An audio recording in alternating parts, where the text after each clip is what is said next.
that a video might help you so you can double check your work. So this morning we compared the first two problems and found out the answers. It looks like I need to, here we only got so far as to say that we need to find a common denominator. And then you can finish out the problem. So in number 3, we have an improper fraction and a mixed number. So I always like them to look the same, otherwise it kind of hurts my brain. So I'm going to change this mixed number to an improper fraction just because it's easier for my brain. I could also change this, but then it gets more complicated when I find a common denominator. So here I'm going to do 5 times 1, which is 5, and I'm going to add it to 3. So this as an improper fraction is 8/5 because I keep my denominator. Okay, so now I see that my denominators are different and so are my numerators. So I'm going to have to find a common denominator. And yes, I could multiply my denominators, but this time I want to remind you how to list the multiples.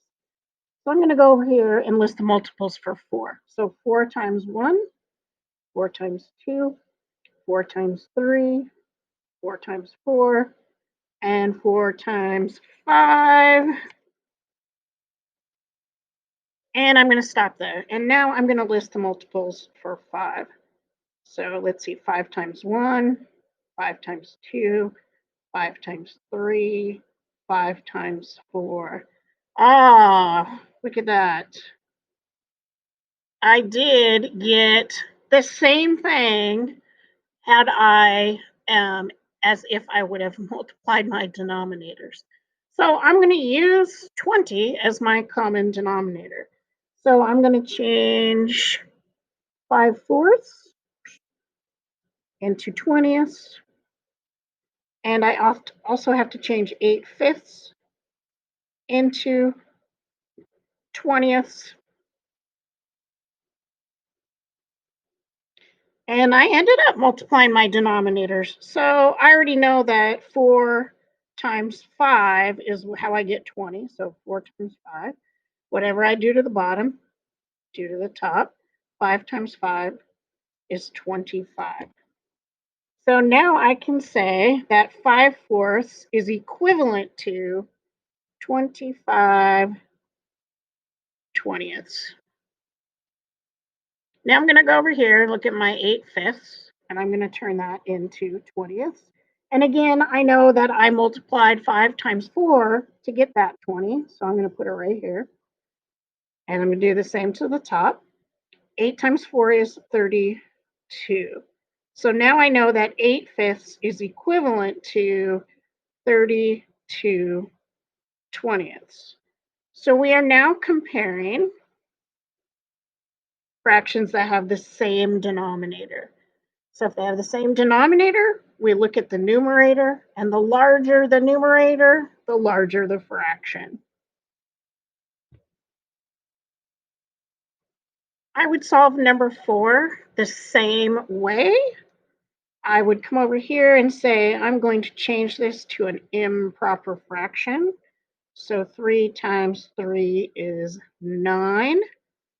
Add it to the 2. So 9 plus 2 is 11.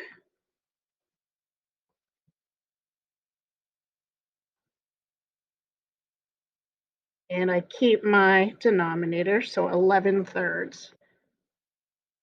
And now I have thirds and ninths. I could multiply my d's again, but I want to remind you again of how to list the multiples. So I'm going to do my 3's. 3 times 1, 3 times 2, 3 times 3, 3 times 4. All right, now I'm going to list 9's. 9 times 1, 9 times 2. Oh, wait a minute. Look at this. They have a common multiple of 9. This one is already at 9ths, which means I only have to change one fraction. So I'm going to make 11/3 into an equivalent fraction where the denominator is now 9. And I know that I did 3 times 1, 3 times 2, 3 times 3 is how I got 9. So I'm going to say 3 times 3. Whatever I do to the bottom, I do to the top. And now I have 33 ninths.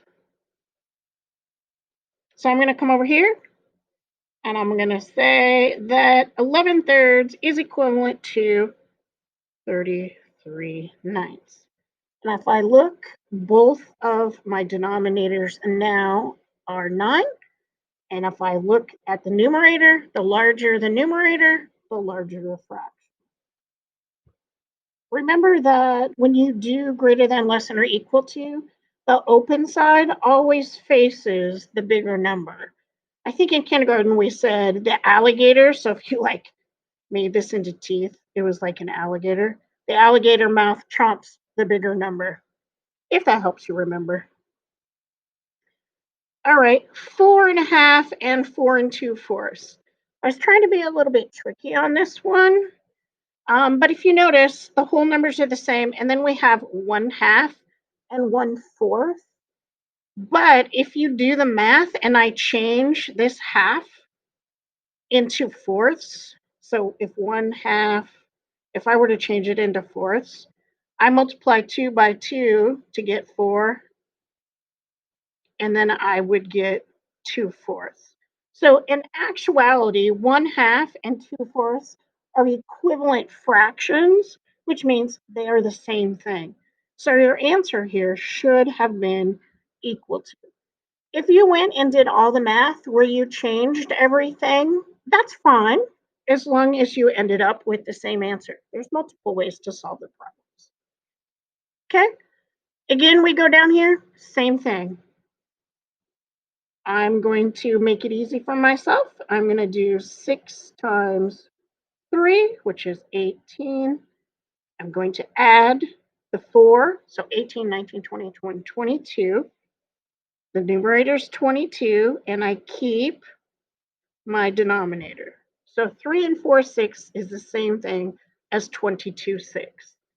Now that I have both improper fractions, I can look at my denominators. They're not the same. The numerators are not the same. So again here, I have to go find an equivalent fraction. I'm going to again list my multiples. So let's see, 6 times 1, 6 times 2, 6 times 3, 6 times 4, 6 times 5. I'm just going to stop and see if I've hit anything. 8 times 1, 8 times 2, 8 times 3.